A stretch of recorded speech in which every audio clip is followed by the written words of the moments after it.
to start out talking about is density and mass.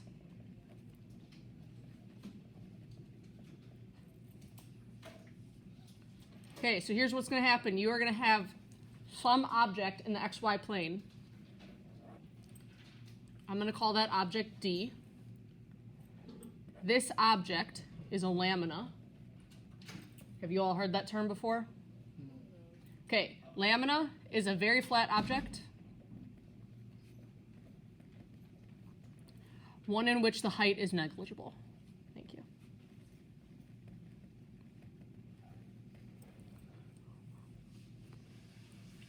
Okay, you're going to choose some point in that lamina, that point being xy.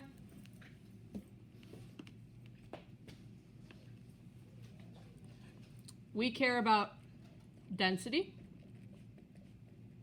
So density is mass over volume. Specifically, we are interested in the density of the lamina.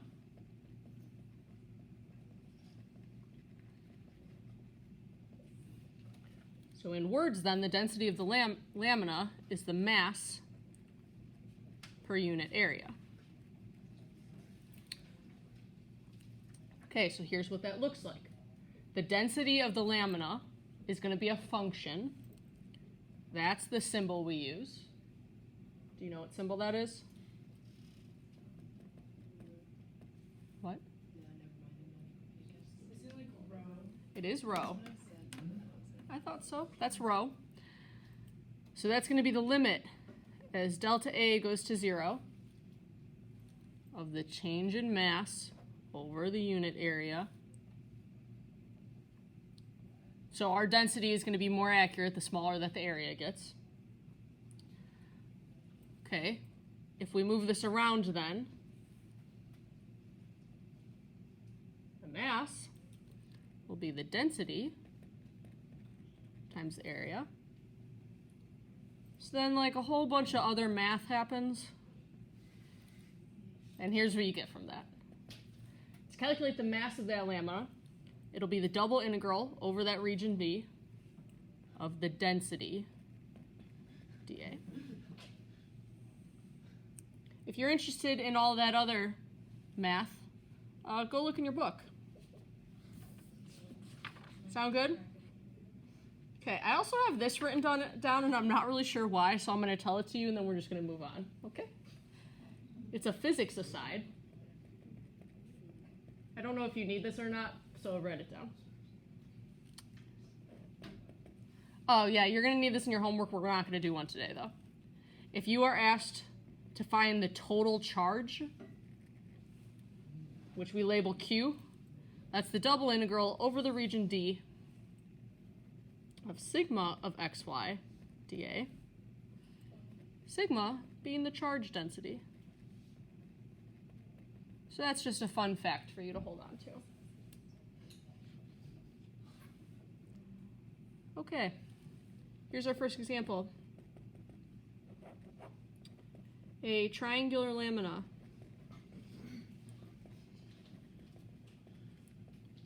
with vertices at 0, 0, 0, 1, and 1, 0, has density function rho of xy is equal to x times y. Oh, sorry. We are going to find its total mass.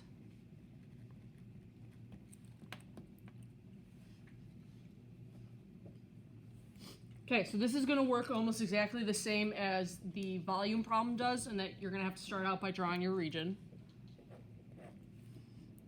So we have a vertex at 0, 0, at 0, 1, and at 1, 0. So that then is your region D.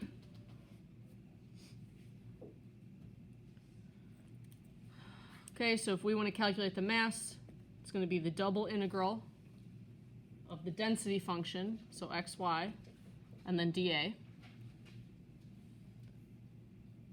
Okay, so we got to figure out if we're integrating with respect to x or y first. In this case, do we see that it really doesn't matter? Neither way is more efficient. We have the same left and right bound, the same lower and upper bound, so it doesn't matter. I then tend to do y first. Bounds on x, x goes from 0 to 1. Bounds on y goes from 0 to whatever that line is. Fun fact, that line has equation negative x plus 1. So that would be our upper bound.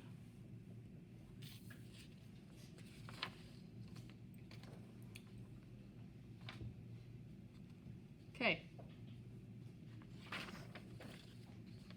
I think we can integrate this just fine. Are you guys okay if we skip the integrating part? Okay, I'll tell you the mass ends up being 1 over 24. Just if you care.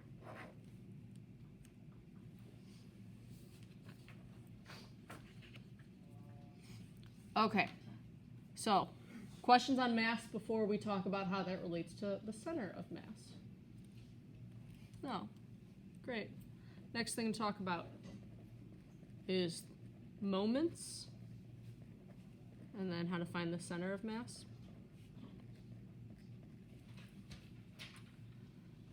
Okay, so we're going to draw a similar picture to what we had before. We're going to have our lamina. Anytime we have those regions, a lot of times we split it up into different rectangles, or different little pieces at least. So do that. And then in each of those pieces, we're going to choose some point, x of k star and y of k star. Again, that just means it's any point. First thing we are interested in is what is called a moment.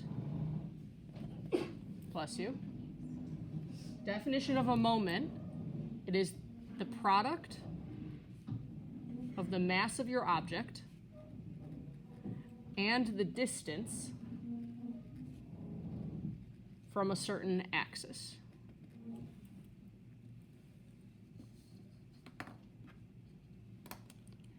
Okay, so we're going to have two different axes that we're looking at. Let's say that this is one of them. So this is going to be the axis x equals some value a. And then likewise, we're going to have a horizontal one. This is just for demonstration purposes. It doesn't really matter where you put them.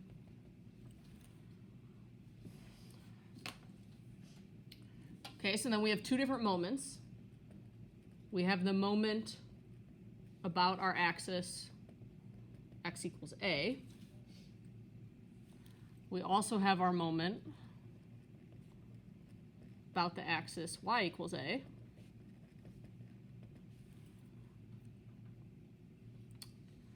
Okay, so this moment, it's going to be a capital M. Like I said up here, product of the mass and the distance from the axis. So mass is the little m that we wrote before. Distance of this point, or from this point to the axis, is x of k star minus a.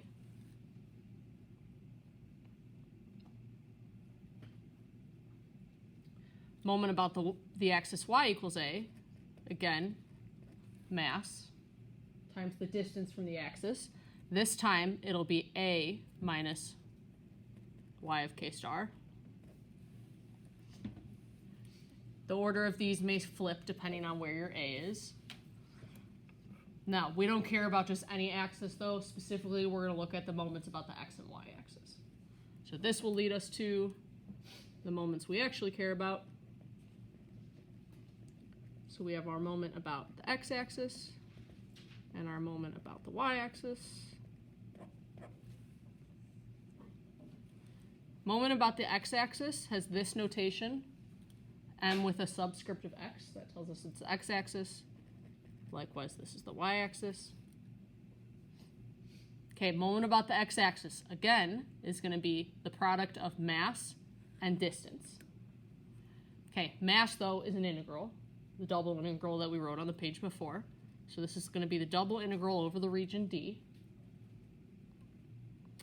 If I have some point, how far is it from the x-axis? Y. Yeah, so this is going to be y times density. So this should make sense. This is the distance. The double integral with the density is the mass. So likewise, if it's the moment about the y-axis, this time it's going to be an x.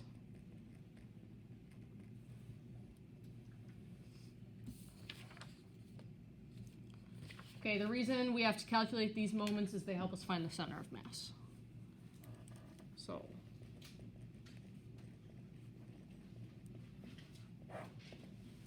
center of mass is the point x bar comma y bar such that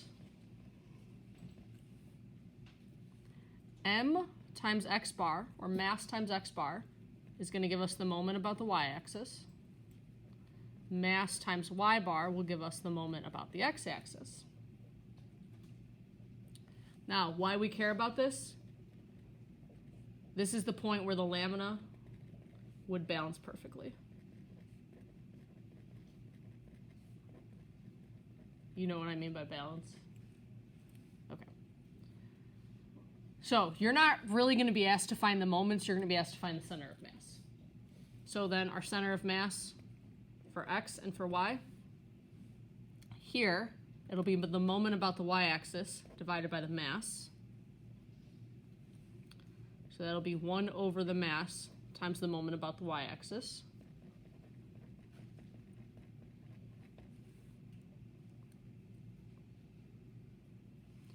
Likewise, for the center of mass for y, it's going to be the moment about the x-axis divided by the mass.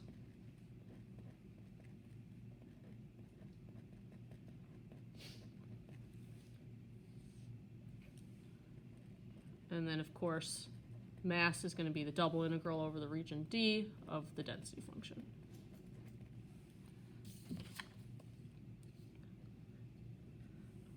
Okay.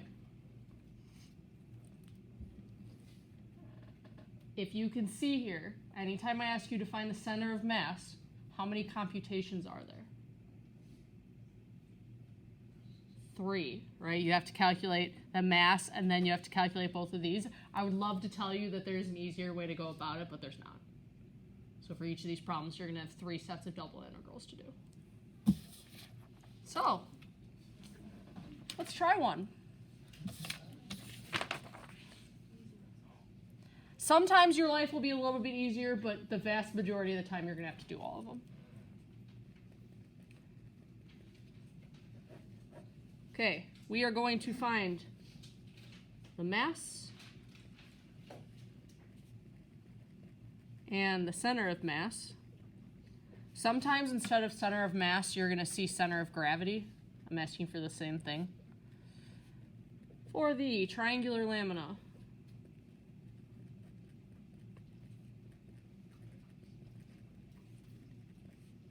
with vertices 0, 0, 1, 0, 0, 2, with the density function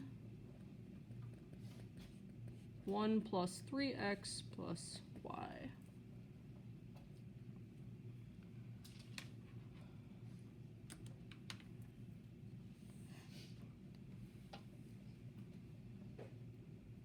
Okay, so first thing we're going to have to do is we're going to have to find the mass.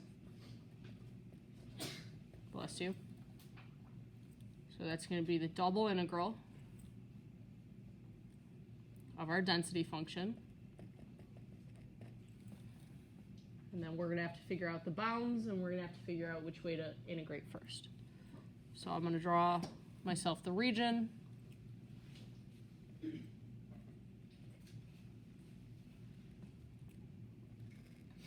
This is our triangular lamina. Equation for that line is y equals 2 minus 2x.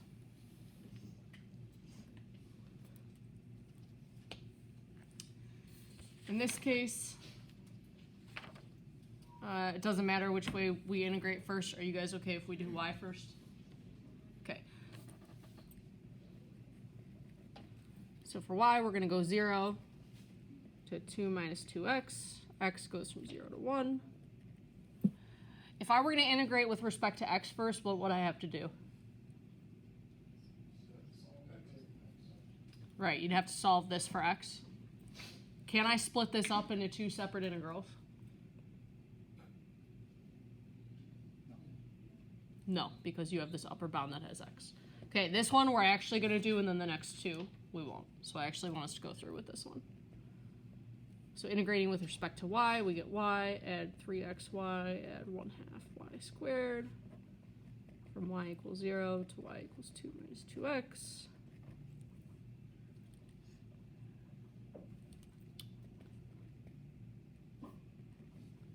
So we get 2 minus 2x plus 3x times 2 minus 2x plus 1/2 2 minus 2x squared.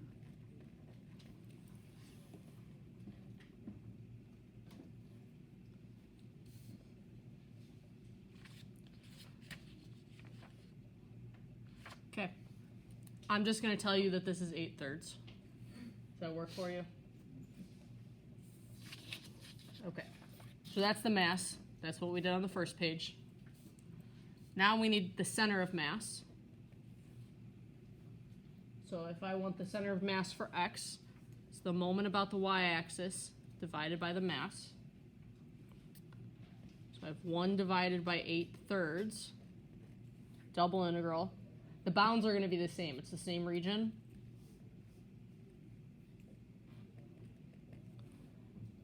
All you're doing now is you're taking that same integral, but you're adding an x in it. So now it's x times 1 plus 3x plus y.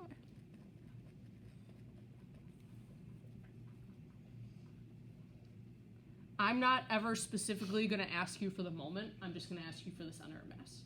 So all you need to remember is with the x, throw an x into the integral. You guys are fine to integrate this, right? Yeah? Yes. Okay, great. It ends up being 3/8. For y then, it's the moment about the x-axis divided by mass. So 1/8/3. This time the double integral, add a y in instead of an x. Bounds are the same. If you trust me, I'll tell you that's 11/16. So our center of mass then is 3/8,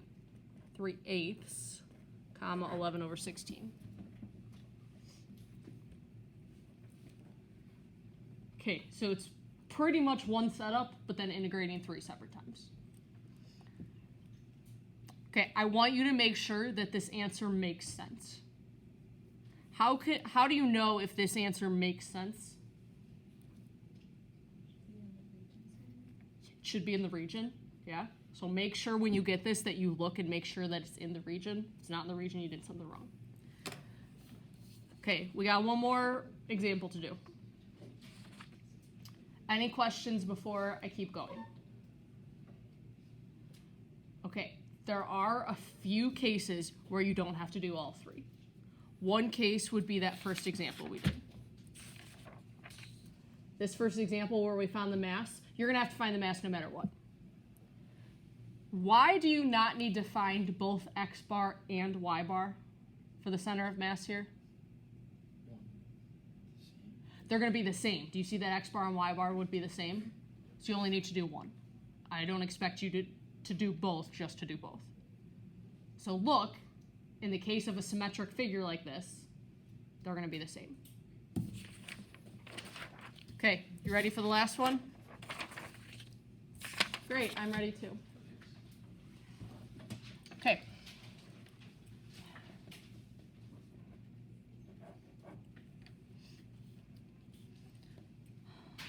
The density at any point of a semicircle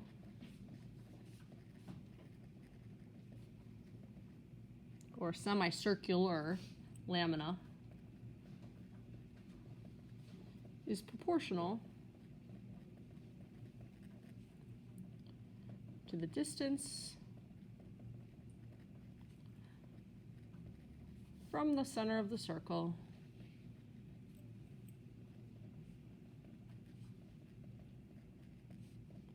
I want us to find the center of mass.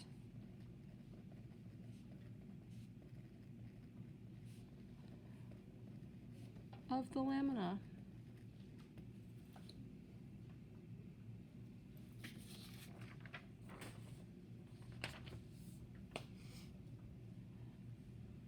Okay, so let's start by drawing ourselves a figure.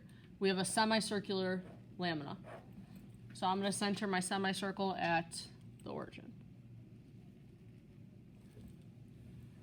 We don't know the radius, so I'm going to call the radius A. This point then is A comma 0. This one is 0 comma A. This one is negative A comma 0. So this is our region D. So you should be able to tell then any answer we get is going to be in terms of A. It's going to be based on the radius. We also need our density function. We are told that the density is proportional to the distance from the center. What is that going to look like in terms of an equation?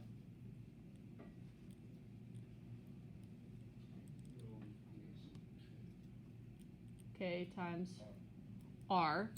Everything though is in terms of x and y. So we want it in terms of x and y. Right. So it's going to be K times the square root of x squared plus y squared. Okay, if we're finding the center of mass, of course we need the mass first. So that's going to be the double integral over that region D of K times the square root of x squared plus y squared dA. Any suggestions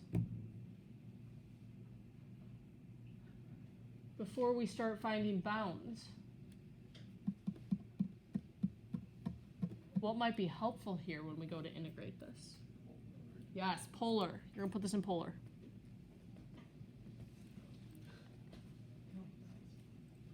Okay, so the square root of x squared plus y squared is r. Like yesterday, we remembered you always need an extra r, dr d theta. Our bounds for r this time are 0 to a. Theta is going to be 0 to pi. Okay, can I split this into two separate integrals? Yes.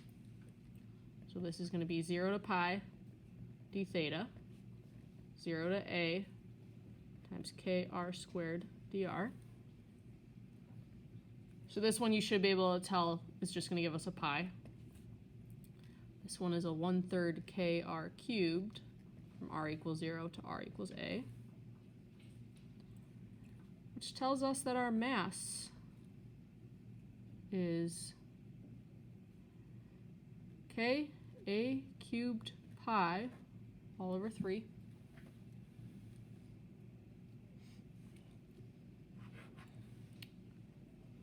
Okay, we need to find x bar, we need to find y bar. Let's be smart here. Do we need to do both of them? No. Which one do we not need to do? The x bar. What is x bar going to be? 0. Yeah, so our center of mass is going to fall somewhere along the y-axis. Y bar, unfortunately, you do have to do. So it's 1 over mass, so in this case 3 over ka cubed pi, double integral of y, but we're in polar, so y is r sine of theta, multiplied by what you did up here. So k times r, dr d theta. Same bounds. R is from 0 to a, and then we get 0 to pi.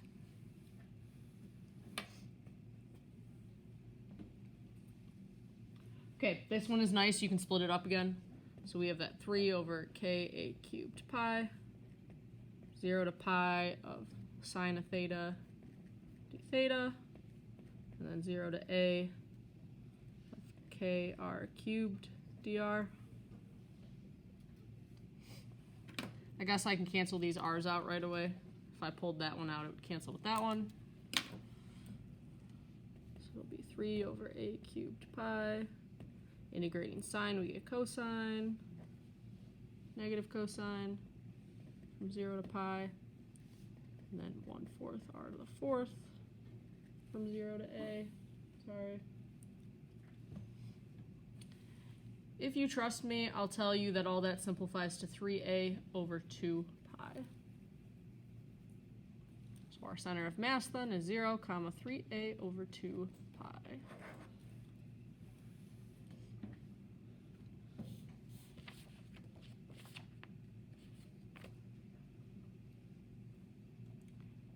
Okay, questions about density, mass, center of mass? Okay, it's not too difficult, right? Just tedious.